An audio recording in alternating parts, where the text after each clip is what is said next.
All goods mga nilalang, it's time na para maranasan at ipakita sa inyo ang ganda ng Pilipinas.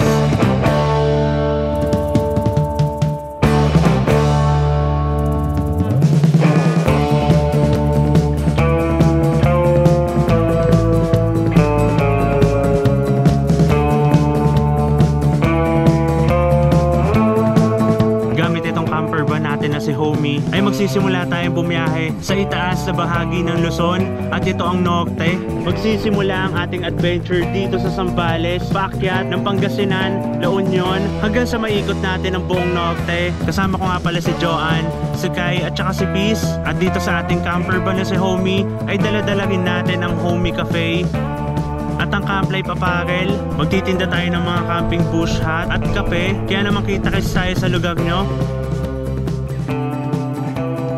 Excited na ako sa isang malaking adventure na to. Hayaan nyo kung simulan natin ang video na to kung saan tayo bumiyahe mula Cavite hanggang dito sa Zambales para dito mag-umpisa ng ating adventure.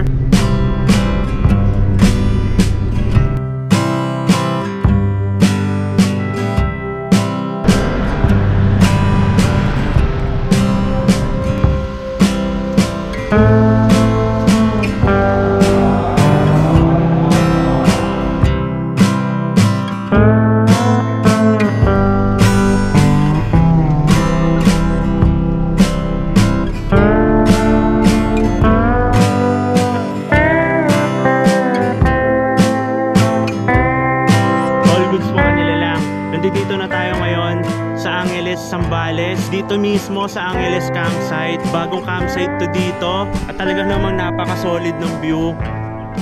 Nandito na ngayon si Homie. Katabi ang ilog at halos puro kalikasan lang ang makikita nyo. Solid din ang mga bundok dito, men. Anyways, mga nilalang, set up na muna tayo ng shelter.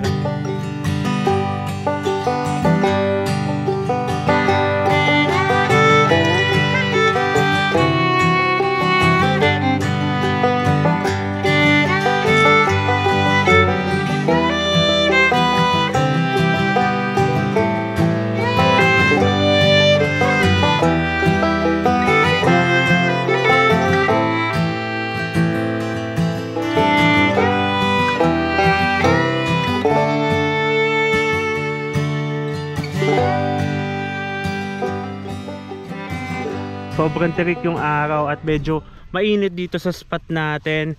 Kaya naman habang nakabukas yung ating refrigerator, iset up na muna natin tong ating solar panel. Anyways mga nilalang, no, ang dala nga pala natin power station sa trip na to ay ang Bluetti EB70 at ang AC180 na mas malaki storage capacity. At nagdala rin ako ng ating backup na power station na Apex Pro. 3 power station para sa trip na to. Napaka solid nun.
Pagkatapos kumain ay nakatulog kami. Pagod na din siguro sa biyahe. Giinit ako ngayon ng tubig para makapagkape naman tayo.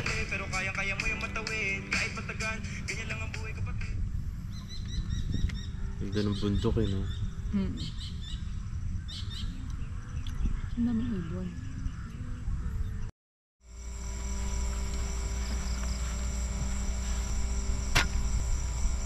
All goods mga nilalang. At sumapit na nga ang gabi. Kasalukuyan na nagluluto na ngayon si John ng aming dinner. Binuksan ko na rin yung ilaw ni Homie. Ito nga pala yung ginawa natin na DIY na awning light. LED strip lang din siya na kumukuha naman ng kuryente dito sa ating Thunder Block. At ito, nag-add din tayo dito ng ilaw sa may likurang pinto ni Homie. Sinetup ko na nga rin pala yung TV natin na nakaharap dito sa may bandang likuran para habang kumakain kami dito ay nakikita at nakakapanood kami, no? Ang nagbibigay naman ng enerhiya dito sa mismo loob ni Homie ay itong ating Bluetti. Dala natin yung mga power station natin na tila ba ayaw natin o takot tayo na malubatan. Pero ang totoo niyan, gusto ko lang din talaga sila masubukan sa mga ganitong sitwasyon, no?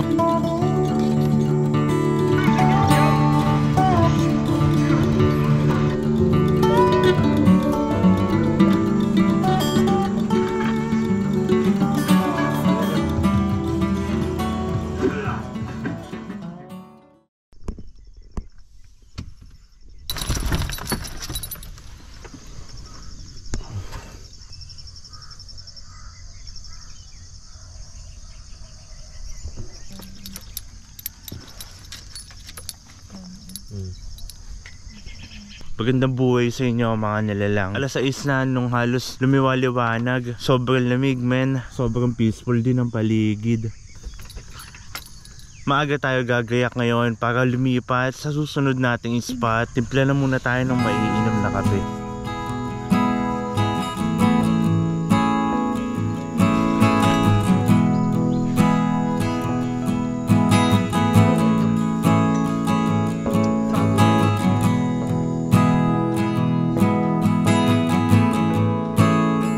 Solid din dito sa Angeles campsite. Actually bagong campsite lang to. Para sa akin all goods naman siya. Malawak yung camping spot. Kailangan mo lang talaga din magdala ng shelter mo o yung tarp na masisilungan sa kadahilanan na open space area to. Pero ang maganda dito mga nilalang, no, is pwede kang mag-pitch malapit mismo sa may ilog. Mga nagtataasan at nagkagandahang bundok. Mga huni ng ibon na talaga namang yun ang kailangan natin. Ilalagay ko na lang yung contact nila sa description. Para kung gusto nyo rin spot dito ay pwede kayo magpa-reserve sa kanila. Anyways, ang rate nga pala nila dito is 200 pesos lang overnight na. At para naman sa mga walang tent o mga camping gears o yung mga biglaan lakad, no, meron sila dito pinaparent na kubo na kung saan pwede kayo magstay overnight or day tour pa yan. At ito may simpleng lababo sila dito, men. Ito naman yung CR nila.